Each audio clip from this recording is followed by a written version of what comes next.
a vir hoje assim, com o risco de... porquê que não vens sempre assim? Estás mais apresentável? Bom, fazer um exercício que alguns de vocês vão gostar, outros nem por isso. Imagina que andas às compras. Eu sei. Para alguns é tipo, oh não... Mas pode ser, imagina-te na Baixa, antigamente, andar pela Baixa. Podes-te imaginar no fórum, ou no Alma, se preferires o Alma. Ou podes-te imaginar em casa, no computador. E que andas às compras de algo bastante específico. E quando é assim, nós precisamos de quê?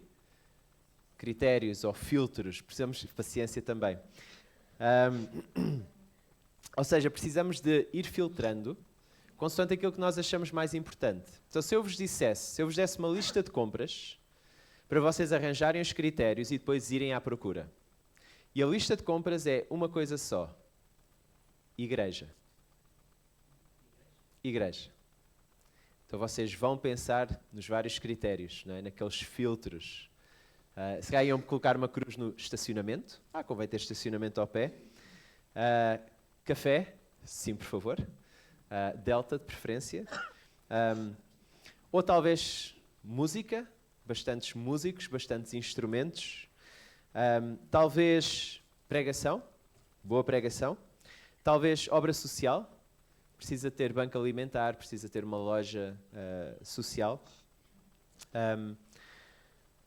Dons variados, dons do Espírito, pegarem todas as listas de dons do Novo Testamento, e são algumas e elas variam mais ou menos, elas não são exaustivas, não querem dar-nos todos os dons, mas se calhar iam pegar nessas listas e iam colocar tudo nos filtros e dizer quer isto tudo na igreja. Paulo vai hoje mostrar-nos, e a passagem que vamos ver, que há um critério essencial. Ele deve ser quase o primeiro na lista. E esse critério essencial, e temos cantado acerca dele também, é o amor. Esse é o critério essencial, sem o qual... Ou seja, se quisermos medir a espiritualidade de uma igreja, este deve ser o valor pelo qual o devemos medir. Bom, se forem como eu, na vossa cabeça agora, neste momento, estão várias canções sobre amor. Tipo, tudo o que precisas é amor, All You Need Is Love. Sim, muitas outras. Há uma muito linda, acho que é o melhor medley de filme que alguma vez foi feito, que é do Moulin Rouge, que agrega ali várias músicas sobre amor. O amor é assim, pelo menos para mim. É uma portuguesa, não é? Ou, eu depois pensei nesta e fiquei a pensar nesta. Que o amor te salve nesta noite escura e que a luz te abrace na hora marcada. Amor que se acende na manhã mais dura. Quem há de chorar quando a voz se apaga? Ainda há fogo dentro. Ainda há frutos sem veneno. Ainda há luz na estrada. Podes subir à porta do templo, que o amor nos salve. Sabem quem é? Pedro Abrunhosa. Sabem porque é que ele escreveu, ou quando é que esta música apareceu? Foi no início da guerra na Ucrânia. E tentei procurar, claro, o significado. Mas parece revelar uma esperança, não é? Parece não haver muito que ele possa fazer. Olha, que o amor te salve. Não é? Vai falar sobre várias imagens de guerra, como a escuridão, as trevas, o veneno, as dificuldades. Mas uma esperança que o amor, de alguma forma, prevaleça e que o amor seja o agente da salvação. É o amor que vai salvar, que o amor nos salve, canta ele. O amor que não tem nada a ver com o amor romântico, o amor entre casal. Mas é o amor, uma palavra que é usada às vezes para distinguir entre eros, o amor romântico, e ágape, o amor em ação. O amor que se mostra a fazer algo. Ou seja, é algo que se expressa em ações pelos outros. E é algo que não tem acontecido na igreja em Corinto, que é a carta que estamos a seguir neste momento. A primeira carta de Paulo aos Coríntios, que temos, e se puderem ir abrindo as vossas Bíblias. A semana passada olhámos para o capítulo 12, em que Paulo fala acerca dos dons, ou seja, da diversidade de dons que vem de um só Espírito, que vem através de Jesus e através do Espírito, de onde vêm todos os dons, em que há uma diversidade de dons, mas a prioridade deve ser o serviço. Ou seja, edificar a igreja. O serviço deve ser prioritário. Os dons existem para servir uns aos outros e não para nos servirmos a nós próprios. E em como não deve haver superioridade, complexos de superioridade e complexos de inferioridade. Ou seja, a igreja como aquela imagem de um corpo em que as várias partes todas precisam uns dos outros. Não deve haver desprezo uns pelos outros. E chegamos hoje ao capítulo 13. Eu vou pedir ao mais recente casal a casar-se, que se coloque em posição para fazermos a nossa leitura. Está bem? 1 Coríntios 13, e diz assim: Ainda que eu fale as línguas dos homens e dos anjos, se não tiver amor, serei como o bronze que sou ou como o símbolo que retine. Ainda que eu tenha o dom de profetizar e conheça todos os mistérios e toda a ciência, ainda que eu tenha também a fé a ponto de transportar montes, se eu não tiver amor, nada serei. E ainda que eu distribua todos os meus bens entre os pobres, e ainda que entregue o meu próprio corpo para ser queimado, se não tiver amor, nada disso me aproveitará. O amor é paciente, é benigno. O amor não arde em ciúmes, não se ufana, não se ensoberbece, não se conduz inconvenientemente, não procura os seus interesses, não se exaspera, não ressente do mal. Não se alegra com a injustiça, mas regozija-se com a verdade. Tudo sofre, tudo crê, tudo espera, tudo suporta. O amor jamais acaba, mas havendo profecias, desaparecerão. Havendo línguas, cessarão. Havendo ciência, passará. Porque em parte conhecemos e em parte profetizamos. Quando, porém, vier o que é perfeito, então o que é em parte será aniquilado. Quando eu era menino, falava como menino, sentia como menino, pensava como menino. Quando cheguei a ser homem, desisti das coisas próprias de menino. Porque agora vemos como em espelho, obscuramente. Então veremos face a face. Agora conheço em parte, então conhecerei como também sou conhecido. Agora, pois, permanecem a fé, a esperança e o amor. Estes três. Porém, o maior destes é o amor. Pode beijar a noiva. Podem se sentar. Obrigado. Qualquer oportunidade, não é? Vamos orar e depois já passo a explicar. Senhor nosso Deus, agradecemos pela Tua palavra. Senhor, queremos pedir que nos dês ouvidos para ouvir. Ajuda-nos a ouvir como Tu intencionaste que esta passagem fosse ouvida por nós. E ajuda-nos a responder com arrependimento, com fé, com gratidão. Nós oramos em nome de Jesus. Amém. Daí a gravata, não é? Daí mais ou menos penteado. Mas é uma passagem que é lida várias vezes em casamentos. Mas o que é que Paulo nos quer mostrar? Ele quer nos mostrar um caminho melhor. Não é assim que terminamos o capítulo 12? No final do capítulo 12, versículo 31, ao meio do versículo 31, e eu passo a mostrar-vos ainda um caminho sobremodo excelente. Para um grupo de cristãos como aqueles que valoriza coisas espetaculares, os dons mais visíveis e dramáticos, quando Paulo diz, olha, há um caminho muito melhor, é excelente, eles iam ficar todos entusiasmados. As suas orelhas seria como os cães, às vezes, quando chamamos os cães, eles fazem assim às orelhinhas. Quem tem cães sabe. E eles devem ter pensado, isto parece bom demais para ser verdade. Ainda há um caminho melhor. Nós pensávamos que já estávamos lá. Mas depois temos este capítulo 13, que parece estranho, não é? Tendo em conta o capítulo 12 e o capítulo 14 e toda a carta de Coríntios, parece que Paulo se enganou. E parece que ele estava a escrever os capítulos ao acaso e de repente colocou uma pregação de um casamento dentro do livro de 1 de Coríntios e ficámos com o capítulo 13 de 1 de Coríntios. Não me parece ser esse o momento de alegria que eu tentei aqui mostrar-vos, o momento do casamento. Não parece ser esse o momento que ele estava a pensar quando ele escreveu 1 de Coríntios 13. O que ele quer dizer, e aquilo que vamos ver esta manhã, é que as pessoas espirituais devem ser marcadas pelo amor. Porquê?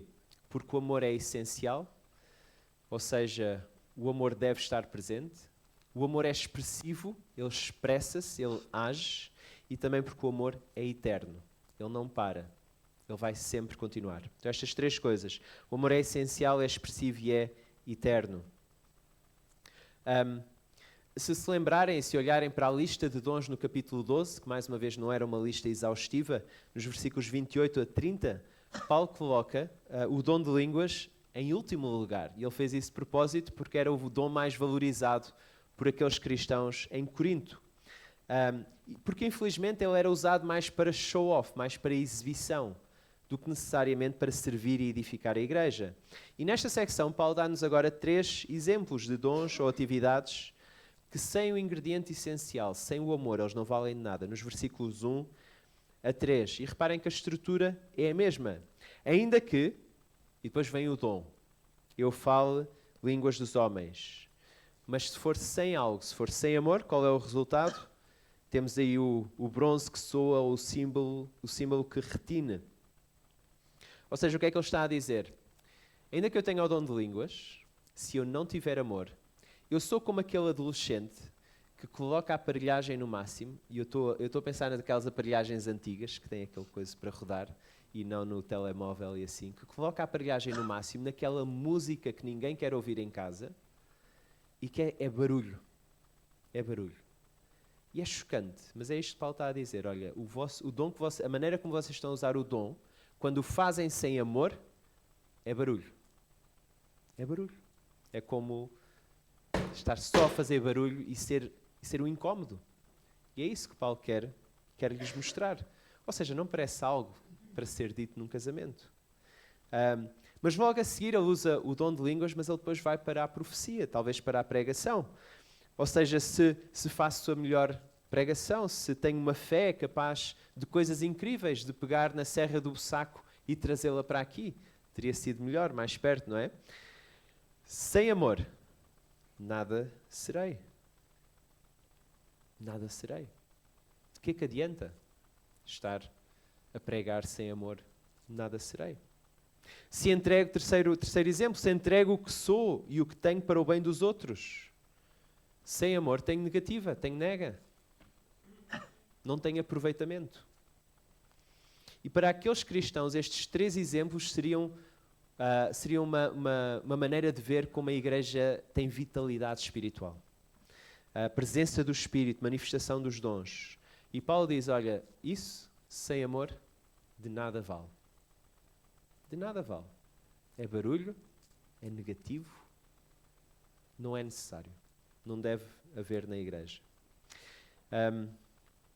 Ele começa com o dom de línguas, mais uma vez para enfatizar o erro dos cristãos, mas logo a seguir ele coloca algo que ele gosta, que é a profecia, que é a pregação. E mesmo este último exemplo, o maior ato de sacrifício pessoal, de dar a sua vida, tão dramático, mas sem valor, sem qualquer valor. Na escola, os professores falam da importância dos alunos terem bases. E às vezes, enquanto alunos, os alunos pensam, o que é isso, bases? Eu sei lá o que é uma base. Não é a importância de ter bases nem disciplinas como o português e a matemática. Porquê? Porque essas bases não são só para a escola. Não é? Nós precisamos do português se quisermos ler a Bíblia, se quisermos ler o Harry Potter, Senhor dos Anéis, se quisermos ler o Jornal A Bola, o Diário de Coimbra, nós precisamos de português, precisamos de saber ler. Nós precisamos de matemática se não queremos ser enganados quando vamos à loja, se bem que muitas delas já têm aquela, meta aí para as pessoas não fazerem as contas, não é? Meta aí na máquina e depois sai o troco certo. Mas se queremos ser bons a jogar à sueca, não é? Temos de estar a contar os trunfos e não nos enganarmos. Se queremos jogar o Ticket to Ride, temos de ir fazer contas também, os trajetos, as rotas, e depois no final, aquele final apoteótico em que fazemos uma data de contas, ou vamos fazendo ao longo do jogo.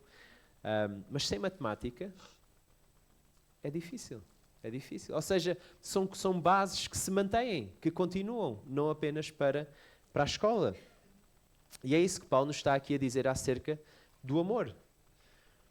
Na igreja, os cristãos podem ser espirituais com poucos dons. Eu posso só ter um dom e ser espiritual, mas eu não posso ser espiritual sem amor. Eu não posso ser espiritual sem amor. Eu preciso do amor. O amor é essencial. O amor é a base de tudo. O amor é essencial, ele é também expressivo, ou seja, ele revela-se em ações, e vemos isso nos versículos 4 a 7. E são versículos bastante bonitos, não é? O amor é paciente, é benigno. O amor não arde em ciúmes, não se ufana, não se ensoberbece, não se conduz inconvenientemente, não procura os seus interesses, não se exaspera, não se ressente o mal, não se alegra com a injustiça, mas regozija-se com a verdade. Tudo sofre, tudo crê, tudo espera, tudo suporta.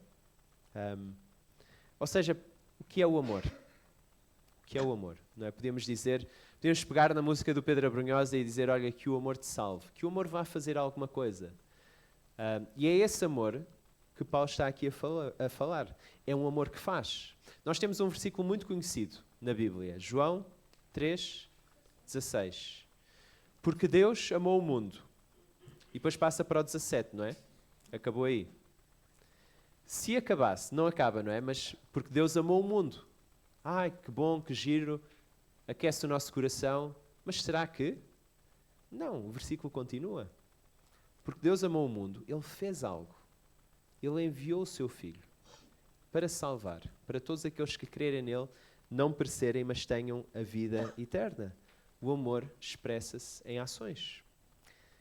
Que o amor nos salve, o amor de Deus realmente consegue. E Ele existe, em parte, para isso. Alguns olham para estes versículos e pensam, que giro, é acerca de Jesus. Porque se trocarmos a palavra amor por Jesus, encaixa muito bem. Jesus é paciente, é benigno, Jesus não arde em ciúmes, não se ufana, etc. E parece muito bem. Mas mais uma vez, tendo em conta o contexto da carta, não parece ser isso que Paulo está principalmente a pensar nos seus ouvintes originais. E quando eles ouviram estes versículos, eles não estavam com este contexto de casamento que eu estou. Eles estavam mais naquele contexto tipo em que as pessoas estão a ser acusadas e se sentam no banco dos réus e estão a ouvir uma série de acusações e estão-se a sentir bastante culpadas. Porquê? O amor é paciente, é benigno e bondoso, mas eles eram impacientes. 1 Coríntios 11, eles não esperavam uns pelos outros nos almoços de igreja que levavam à ceia, tomavam parte na ceia. Eles não deixavam comida para os outros, principalmente para os seus irmãos mais pobres. Eles não se importavam com eles. Como é que eles estão a ser pacientes e bondosos? O amor não arde em ciúmes, não se envaidece, não é orgulhoso, mas eles orgulhavam-se dos seus dons. Eles andavam inchados com os seus dons. Dons, principalmente dom de língua, dom de cura. Eles dividiam-se consoante o seu pregador preferido. Eu sou de Paulo, eu sou de Apolo, 1 Coríntios 4. Que ninguém se orgulhe, mas capítulo 8, eles orgulhavam-se no saber. O saber acima, eu não quero saber do meu irmão fraco na fé. Eu vou comer aquilo que me apetece comer. Como é que eles estão a ser amorosos? Eles não estão. O amor não se conduz inconvenientemente. Capítulo 5, eles chegaram a achar normal que dentro da igreja alguém estivesse a dormir com a sua madrasta. Ou que no capítulo 6, que recorressem a prostitutas. Como é que isto é não se conduzir inconvenientemente? O amor não guarda um registro de maldades, ou seja, não guarda mágoas, não se ressente o mal. Eles estavam a levar a tribunal irmãos na fé. E quão melhores somos nós? Será que somos aquele tipo de pessoa que os outros têm de andar sempre em pezinhos de lã à nossa volta? Que é para nós não entendermos mal as coisas e nos chatearmos e nos irarmos e não falarmos mais para aquela pessoa. Será que andamos sempre a olhar à nossa volta, a comparar a nossa espiritualidade com os outros, a invejar os dons mais visíveis dos outros? O amor tudo sofre, tudo crê, tudo espera, tudo suporta. Quão pacientes somos nós uns com os outros? Quão generosos somos nós quando alguém nos diz, olha, aquela pessoa falou de ti. Quão generosos e partimos do princípio que se calhar não aconteceu. E damos o benefício da dúvida àquele nosso irmão na fé. Ou se de facto ele disse algo de mal acerca de nós. Quão dispostos estamos nós a sofrer com isso? A suportar? que é que o amor faz agora? Ele tudo sofre, ele tudo suporta. É uma característica do amor. Às vezes pensamos, não, eu não tenho de sofrer com os meus irmãos na fé. Mas Paulo diz, ele agora, o amor, ele tudo sofre, tudo suporta. E para onde é que o amor olha? Tudo crê, tudo espera. Parece que isto do amor é basilar para nós, é basilar agora no presente e também porque está a olhar para o futuro. Ele crê e tudo espera. Ele ainda acredita naquele meu irmão na fé que me magoou ou que me desiludiu. Ele ainda acredita e tem paciência com aquele meu irmão na fé. Eu não o vou deixar. Eu não vou cortar relacionamentos com ele. Ele tem sempre esperança nas pessoas. De formas diferentes, ele não se torna pessimista, ele não se torna cínico. Quantas vezes pensamos ou falamos de forma que estamos a desistir de um irmão na fé? Que já não acreditamos que ele pode mudar, que pode crescer espiritualmente.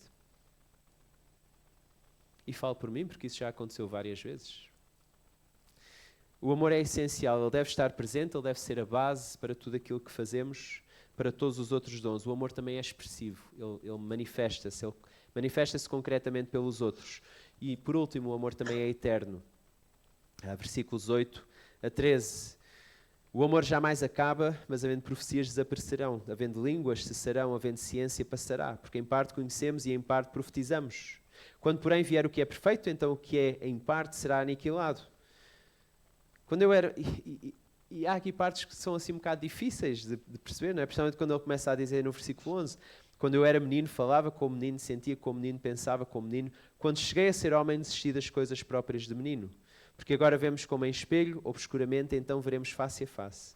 Agora conheço em parte, então conhecerei como também sou conhecido. Agora, pois, permanecem a fé, a esperança e o amor. Estes três, porém, o maior destes é o amor. Se és cristão, já pensaste como é que vais ser apresentado no céu? Sim, porque quando estiveres a entrar, eu estou a imaginar um portão e um porteiro, não é? Há quem diga que é Pedro, com uma trompete ou um instrumento qualquer. Será que vai haver instrumento? Será que vão haver dons? E ele vai anunciar-te, não é? Ele vai dizer, olha, o grande guitarrista, o grande pregador, olha aquele que trouxe o Bussaco mais para perto dos conimbricenses porque eles achavam que estava muito longe. Ou o Gerês, se daria mais jeito para outros. Eis a hospitalidade em pessoa. Esta pessoa tinha o dom da hospitalidade como ninguém. Eis o maior zelador da igreja, o melhor diácono que alguma vez existiu.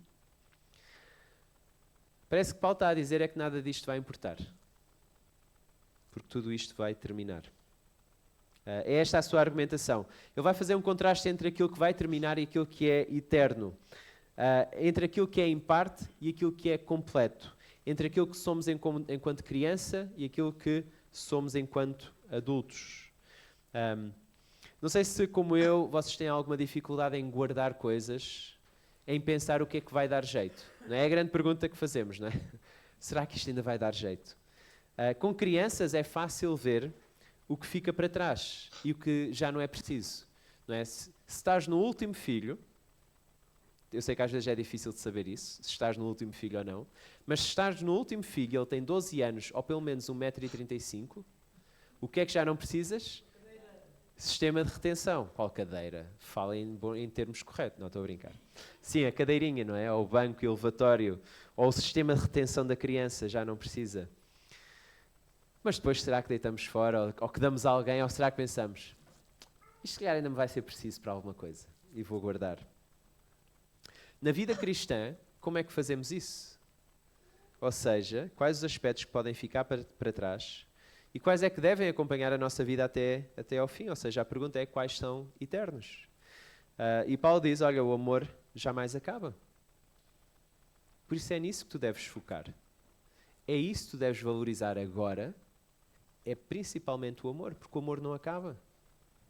Todas as outras coisas, as profecias desaparecerão, as línguas cessarão, a ciência passará. E isto foi mais um choque para os cristãos em Corinto. Ou seja, aquilo que eles mais gostavam, os seus dons preferidos, eles vêm com uma data de validade. Eles vão terminar. A linguagem parece mudar e Paulo fala acerca de, em parte, conhecer e ser conhecido, ver ao espelho e ser como um menino. A ideia é que até Jesus regressar, ou seja, enquanto estamos aqui, enquanto cristãos, e até Jesus regressar, aquilo que conhecemos de Deus é sempre em parte, não é perfeito. Apesar de o contrário não se verificar. Ou seja, enquanto andamos aqui, já somos conhecidos enquanto cristãos. Deus conhece-nos intimamente, completamente. A ideia é que andamos aqui enquanto meninos. Mas quando Jesus vier, ou quando estivermos com Ele, vamos passar a ser adultos. A ideia de ver ao espelho, ou seja, vemos mal, porque naquela altura os espelhos não eram tão bons como hoje em dia. Não era aquele espelho que realmente refletia, era apenas uma fraca imagem, ou seja, é assim que nós vemos agora. Mas um dia vamos ver face a face. Que é algo que no Velho Testamento nos é alertado do perigo que é estar na presença de Deus.